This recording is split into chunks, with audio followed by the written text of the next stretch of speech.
चारों तरफ India USA और इंडिया यूरोप के ट्रेड डील की चर्चा है, लेकिन इसी बीच इंडिया ने ऐसी साइलेंट डील क्लोज की है जिसके तहत हम चाइना का डोमिनेंस कम कर सकते हैं।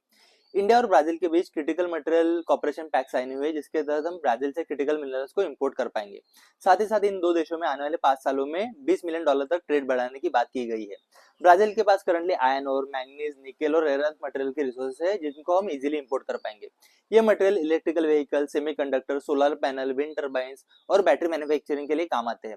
करंटली इन सेक्टर में हम हेवीली चाइना से इंपोर्ट कर रहे हैं और लगभग 100% इंपोर्ट चाइना से आ रहे हैं। तो इस स्थिति की वजह से हमारा चाइना पे डिपेंडेंसी कम हो सकती है। अगर आप ऑब्जर्व करो तो ये सारे ग्रोइंग सेक्टर है, तो इन सेक्टर में इंपोर्ट आसान होने की वजह से हम मैन्युफैक्चरिंग और टेक्नोलॉजी में ग्रोथ देख सकते हैं।